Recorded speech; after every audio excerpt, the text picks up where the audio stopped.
అమరావతి గురించి చర్చ చేయాలంటే భయపడే పరిస్థితి, అటువంటి ఒక భయాన్ని, ఒక ఎమోషన్‌ని క్రియేట్ చేస్తుంది ప్రభుత్వం. అమరావతి గురించి ఏం జరుగుతుందో మాట్లాడితే కూడా అమరావతి వ్యతిరేకులుగా ముద్రేస్తుంది మిమ్మల్నైనా, ఇప్పుడు నన్నైనా. నన్ను అట్టాగే ముద్ర నన్నైనా. వేశారు. ఆ! నేను బాధపడను. విషయం మీరు నా మాట్లాడు. దగ్గరికి ఇంటర్వ్యూకి వచ్చినప్పుడు అమరావతి ప్రాంతానికి సంబంధించి రాజధానికి భూములు ఇచ్చిన కొంతమంది రైతులు మీతో ఫోన్లో మాట్లాడారు, నాతో ఫోన్లో మాట్లాడారు. వాళ్ళలో ఉన్న ఆవేదన, చంద్రబాబు నాయుడు గారు నమ్మి భూములు ఇచ్చిన రైతుల్లో ఉన్న ఆవేదన ఎందుకు అర్థం చేసుకోలేకపోతుంది ప్రభుత్వం? వాళ్ళకి ఈ పనుల కన్నా కూడా ఇప్పుడు ఈ పనులు చేస్తూ ఉండేదానికన్నా ఇంకా వేరే పనులు పెద్ద ఎత్తున చాలా ఎక్కువ విలువైన పనులు అవి టెండర్లు పిలిచి దానికి మొబిలైజేషన్ అడ్వాన్స్లు ఇచ్చేసేస్తే మరి అందులో ఏమి ప్రయోజనం ఉంటుందో భగవంతుడికి తెలియాలి. హ్మ్. వాటి మీద ఉండే ఆసక్తి వీటి మీద ఉంటుందా? హ్మ్. రాజధాని మీద మీకు ఇప్పుడు టిట్కా ఇల్లు ఎందుకు పూర్తి చేయడం నారాయణ చెప్పండి. 14 నెలలు అయింది ప్రభుత్వం. అధికారంలోకి వచ్చి 14 నెలలు అయింది కదా. అప్పుడు 5 ఏళ్లలో అప్పుడే పూర్తవ్వాల్సింది చేయకపోగా మళ్ళీ వచ్చి వాటికి ఎక్కడ అసలు పని కూడా చేయట్లేదండి. రూపాయి ఖర్చు పెట్టలేదు దాని మీద. లేదు, మా ఉయ్యూరు దగ్గర 3 చోట్ల ఉన్నాయి ఈ కాలనీలు, ఎక్కడా పని జరగట్లా. హ్మ్. అంటే అశ్రద్ధ, నిర్లక్ష్యం, సామాన్య ప్రజల అవసరాల పట్ల నిర్లక్ష్యం. అదే సమయంలో ఎందుకో పెద్ద పెద్ద విషయాలు, పెద్ద పెద్ద వాళ్ళకి సంబంధించిన వాటిల్లో అత్యుత్సాహం. హ్మ్. హ్మ్. గత ప్రభుత్వం రాజధానిని ఆపేసింది, సామాజిక కోణంలోనో ఇంకేదో కోణంలో ఆపేసింది ఇలాంటి ప్రచారం ఉంది, వాస్తవం కూడా ఉంది కొంత. సో ఇప్పుడు వైసీపీ నాయకులు మేము మళ్ళీ అధికారంలోకి వస్తే కూడా రాజధాని అలాగే ఉంటుంది, మేము అక్కడే ఉంచుతామనే మాట మాట్లాడుతున్నారు. దాన్ని ఎలా చూడాలి? ఇంగ్లీష్లో సామెత ఉంది, బెటర్ లేట్ దాన్ నెవర్ అని చెప్పి. ఆలస్యంగానైనా జ్ఞానోదయం అయినందుకు సంతోషం. ఎందుకంటే ఇప్పుడు కాదండి, ఇదివరకే అసెంబ్లీలో తీర్మానం జరిగింది. జగన్మోహన్ రెడ్డి ఎమ్మెల్యేగా అందులో పాల్గొని 30,000 ఎకరాలకి తక్కువ ఉంటే ఎట్టా సరిపోతుందనే మాట ఆయన కూడా మాట్లాడాడు. ప్రభుత్వ భూమి. ఎస్.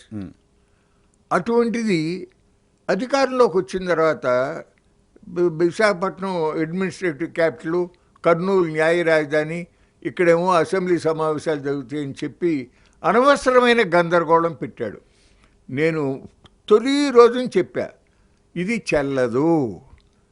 ఒక రాష్ట్రం విడిపోయిన తర్వాత కొత్తగా ఏర్పడే ప్రభుత్వం వాళ్ళు ఎక్కడ కావాలంటే అక్కడ నిర్ణయం అవుతుంది. అది ఆల్రెడీ అయిపోయింది.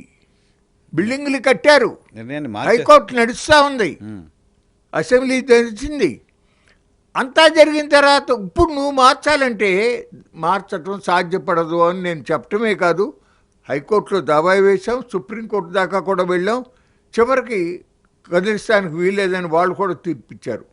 ఇప్పుడు అతను ఆ విషయంలో క్లారిటీగా ఎస్ అమరావతిలోనే హైదరాబాద్ రాజధాని ఉంటుందనే నిర్ణయం తీసుకుంటే మంచిదే, దాన్ని స్వాగతిస్తాం. కానీ మళ్ళీ డూప్ చేయకూడదు. ఖచ్చితంగా అక్కడే ఉంచి చేయాల్సిన పనులు చేయి, అభివృద్ధి కార్యక్రమాలు చేయి, ప్రజలకు సంబంధించిన నిర్ణయాలు చేయి. సో ఆంధ్రప్రదేశ్ రాష్ట్రానికి ఆంధ్రప్రదేశ్కి ఇప్పుడున్న ఆర్థిక పరిస్థితికి ఒక రాజధాని నిర్మాణం అవసరమా, ఒక నగరం నిర్మాణం అవసరమా? రాజధాని కట్టుకోవడం ఇప్పుడు వైబిలిటీయా, ఒక నగరం నిర్మాణం చేసుకోవడం వైబిలిటీయా? నగరం ప్రభుత్వమే కడుతున్నామండి. ప్రభుత్వమే కడతామని చెప్తుంది, 1,00,000 కోట్లు దాని మీద ఇన్వెస్ట్. పొరపాటు. ప్రజలు ఇళ్ళు, వ్యాపార సంస్థలు, చిన్న చిన్న పరిశ్రమలు, దుకాణాలు ఇట్లా క్రమేపీ ఎక్స్పాండ్ అవ్వాలి. రెండోది టైం పడుతుంది. Rome was not built in a day. Hyderabad వాళ్ళ ఇంత పెద్ద మహానగరం అయింది అంటే కొన్ని వందల సంవత్సరాలు అనేది సాధ్యపడింది. 500 సంవత్సరాలకు పైగా చరిత్ర ఉన్నది కదా. ఇవాళ హైదరాబాద్ నగరంలో ఎల్ఎన్టీ వాళ్ళు బాబు మాకు ఈ మెట్రో భారం తగ్గించండి అని అడుగుతూ ఉన్న పరిస్థితి ఉంది. బర్డెన్ అవుతుంది అని. సంవత్సరానికి 600 కోట్ల నష్టం, అక్యుములేటెడ్ లాసెస్ 6,600 కోట్లు ఉన్నాయి ఇప్పుడు. అటువంటిది అక్కడ మన జనాభా ఎంత ఉంది? బెజవాడలో పెరమలూరు దగ్గర నుంచి అమరావతికి మెట్రో, నిడమానూరు నుంచి మెట్రో, పిచ్చి ఆలోచనలండి. ఇదివరకు అట్లాగే చేసి టైం అంతా ఆ కలెక్టర్ని, ఆర్డీఓ, సబ్ కలెక్టర్ అని బందర్ రోడ్డు అమ్మట, ఏలూరు రోడ్డు అమ్మట, ల్యాండ్ ఎక్విజిషన్ అని చెప్పి పెట్టి టైం అంతా పోగొట్టాడు. ఇప్పుడు కూడా మళ్ళీ అదే ఆలోచనలో ఉన్నాడు, కానీ మార్చుకోవటంలా మనిషి. అదే బాధపడుతున్నాం. మీలాంటి వాళ్ళు చెప్పే మాటలు వెళ్ళట్లేదా సార్ ప్రభుత్వం దాకా? లేదు, నా వ్యక్తిగత అభిప్రాయం ఏంటంటే, కేవలం చంద్రబాబు నాయుడు గారు ఆలోచించడమే అయితే ఈ రకంగా ఉండదు.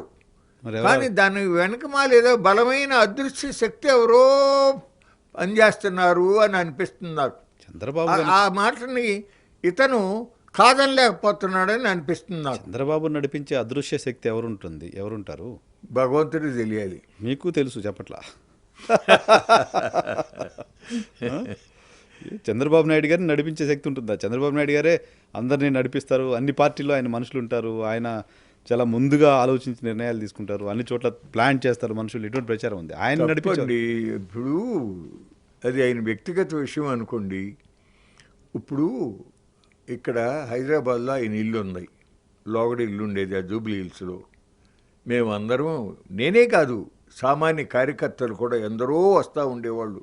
ప్రతిరోజు బోల్డెన్ మంది వచ్చి యాక్సెస్ ఉండేది, వెళ్ళిపోయేవాళ్ళు అందరూ. యాక్సెస్ ఉండేది. రాష్ట్రం విడిపోయింది, ఎలక్షన్ జరిగినాయి. ఆయన ముఖ్యమంత్రిగా, తెలుగుదేశం గెలిచింది, ముఖ్యమంత్రిగా ఎన్నికయ్యాడు. గుంటూరులోనూ, బెజవాడలోనూ, అమరావతిలోనూ, పెనుమాకలోనూ, ఉండవల్లిలోనూ ఎక్కడో చోట ఇల్లు కట్టుకోవచ్చు కదా. ఇప్పుడు కడుతున్నారు. నేననేది అప్పుడే కట్టచ్చు కదా.